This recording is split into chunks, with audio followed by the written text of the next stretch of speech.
Om Swastiastu. Saudara-saudara sedharma yang budiman, kita berjumpa kembali dalam acara Mimbar Agama Hindu. Semoga pada hari ini saudara-saudara sedharma senantiasa dalam keadaan sehat dan tidak kurang suatu apapun. Semoga pula apa yang dikerjakan pada hari ini memperoleh hasil yang menggembirakan dan bermanfaat bagi kehidupan kita di masa yang akan datang. Saudara-saudara sedharma yang budiman, marilah pula kita tidak henti-hentinya menghaturkan angayu bahagia dan rasa syukur kehadapan Ida Sang Hyang Widi melalui bakti dan senantiasa menghadirkan Ida Sang Hyang Widi dalam hati dan pikiran kita, supaya apa yang kita lakukan tidak menyimpang dari ajaran Dharma. Terpujilah Sang Hyang Widi dengan segala kemahakuasaan yang ada padanya. Hanya Sang Hyang Widi yang maha kuasa, maha agung, maha mengetahui, pelindung dan penuntun segala kebaikan, dan maha pengampun. Hormat pula kepada para cendekiawan dan rohaniawan yang memiliki kebijaksanaan atas segala ajaran yang akan menuntun kita semua pada penyatuan diri dengan Tuhan. Semoga Sang Hyang Widi senantiasa bersama kita. Semoga setiap manusia senantiasa sejahtera. Semoga alam senantiasa bersahabat dengan kita, dan semoga semua makhluk berbahagia. Saudara-saudara sedharma yang saya muliakan, dalam ajaran agama Hindu, ilmu pengetahuan memiliki posisi dan peranan yang sangat penting dan sangat diagungkan. Ilmu pengetahuan adalah sesuatu yang teramat mulia dan suci. Dalam kitab suci Bhagavad Gita bab 4 sloka 38 disebutkan, tidak ada sesuatu pun di dunia ini yang dapat menyamai kesucian ilmu pengetahuan. Mereka yang sempurna dalam yoga akan memenuhi dirinya sendiri dalam jiwanya pada waktunya. Demikian pula dalam Bhagavad Gita bab 4 sloka 39 disebutkan, ia yang memiliki kepercayaan, pengabdi, dan menguasai panca indrianya memperoleh ilmu pengetahuan. Dengan memiliki ilmu pengetahuan, ia menemui kedamaian abadi.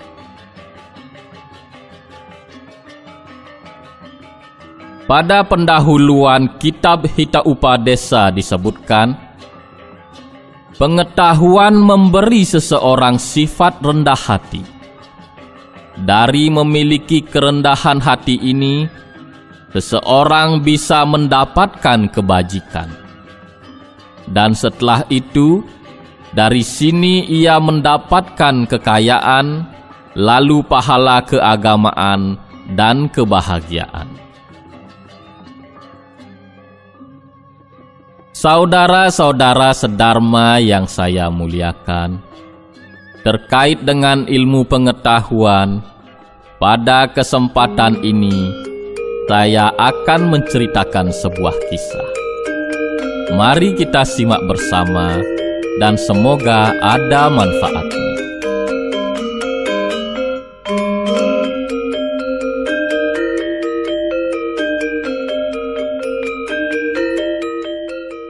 Di sebuah desa, hiduplah seorang tukang perahu. Ia tinggal di tepi sungai besar yang memisahkan dua buah provinsi. Setiap hari, pekerjaannya adalah menyeberangkan orang-orang yang ingin menyeberangi sungai di antara dua pulau tersebut. Pada suatu musim hujan, sungai tempat tukang perahu sehari-hari bekerja selalu banjir. Terkadang arusnya sangat besar, sehingga di musim seperti itu jarang ada tukang perahu yang mau mengantarkan penumpangnya ke seberang. Saat itu, si tukang perahu hanya bekerja sendirian. Langit mendung membuat tukang-tukang perahu lain lebih memilih untuk tinggal di rumah. Ketika hari menjelang siang, datang seorang pemuda paruh baya menghampiri tukang perahu. "Hai tukang perahu, aku minta tolong untuk menyeberang." "Baik tuan, ongkosnya 2 keping perak tuan." "Murah sekali. Aku pikir ongkosnya 10 keping perak." "Baiklah, aku ikut di perahumu. Tolong kamu masukkan barang-barangku ini. Jangan sampai kena air, karena semua itu adalah buku-buku yang berharga." Tukang perahu lalu menaikkan barang-barang penumpangnya ke dalam perahunya. Tak lama kemudian, perahu itu pun menyeberangi sungai dengan perlahan.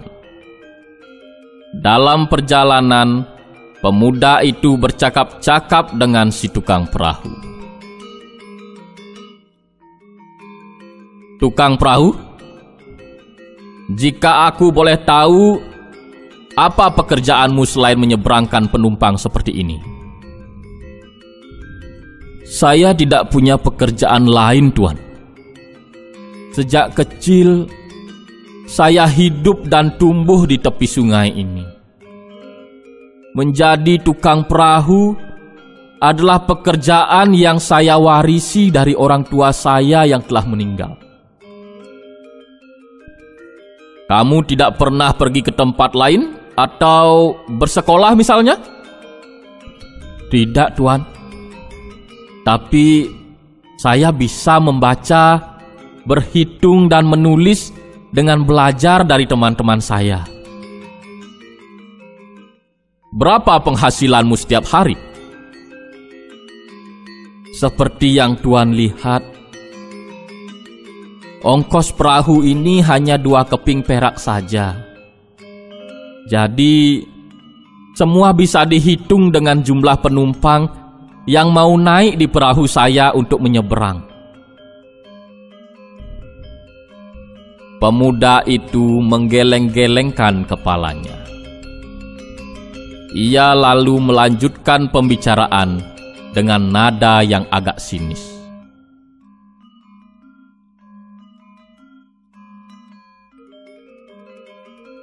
"Tukang perahu, jika demikian keadaanmu, aku bisa menebak bahwa umurmu hanya tinggal beberapa tahun saja." "Kenapa demikian, tuan?" "Karena kamu bodoh. Orang bodoh tidak tahu apa yang harus dilakukannya untuk menyambung hidup selain menggunakan tenaga kasarnya saja. Coba kamu pikir. Keahlianmu hanya menyeberangkan orang-orang. Penghasilanmu hanya dari usaha menyeberangkan ini saja. Bagaimana jadinya bila tidak ada penumpang di perahu kamu? Kamu tentu akan mati kelaparan dan akhirnya meninggal. Coba kamu lihat aku. Aku adalah seorang sarjana. Aku belajar banyak hal. Pengetahuanku luas, dan aku bisa memanfaatkan pengetahuanku itu untuk menghidupiku. Jadi umurku bisa lebih panjang dibandingkan umurmu. Tukang perahu termangu mendengar ucapan si pemuda sarjana. Dalam hatinya ia sadar, ia hanya seorang tukang perahu bodoh yang memiliki keahlian lain selain sebagai tukang perahu. Sehari-hari ia hanya tinggal di tepi sungai menunggu pelanggannya. Alangkah enaknya biar ia lahir sebagai orang yang terpelajar seperti penumpangnya itu. Tentu ia bisa mensejahterakan hidupnya dengan ilmu pengetahuan yang ia miliki. Beberapa saat lamanya, kedua orang itu terdiam, tenggelam dalam alam pikirannya masing-masing. Mendadak sontak hujan turun dengan derasnya. Angin bertiup cukup kencang, dan arus sungai perlahan berubah menjadi lebih deras. Seolah seperti sebuah bola, perahu itu terombang-ambing dipermainkan gelombang air sungai. Tukang perahu kewalahan mengendalikan perahunya. Pemuda sarjana pun tampak panik akan situasi ini. "Tuan, sebentar lagi akan hujan deras, dan hujan deras akan membuat perahu ini penuh air. Kalau seperti itu, perahu kita akan hanyut dan tenggelam. Celaka. Lalu apa yang harus kita lakukan sekarang?" "Tentu saja kita harus berenang ke tepian sungai. Ayo tuan, kita berenang ke tepian. Tepi sungai hanya beberapa tombak saja dari tempat kita ini." "Jangan gila kamu, aku tidak bisa berenang." "Astaga, bagaimana mungkin orang terpelajar seperti tuan tidak bisa berenang? Saat ini, hanya berenanglah satu-satunya cara kita untuk menyelamatkan diri. Kalau demikian, saya pastikan umur tuan hanya tinggal beberapa menit saja." Tukang perahu lantas memberikan sebuah papan pelampung kepada pemuda sarjana. Belum sempat bertanya bagaimana cara menggunakannya, perahu itu sudah oleng dan terbalik. Tukang perahu berusaha sekuat tenaga menuju ke tepian. Berkat kemampuannya berenang, akhirnya ia bisa mencapai tepi. Tapi nasib buruk menimpa si pemuda sarjana. Ia tenggelam dan hanyut beserta dengan seluruh pengetahuan yang dibanggakannya.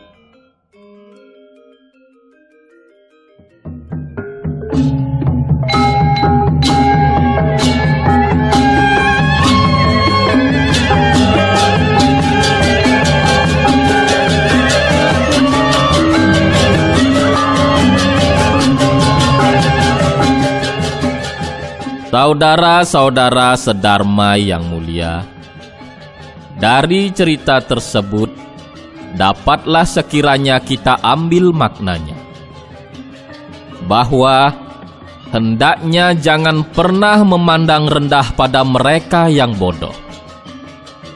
Selama mereka yang bodoh berperilaku baik, alangkah bijaksananya kebodohan mereka itu kita hapus dengan pengetahuan yang kita miliki.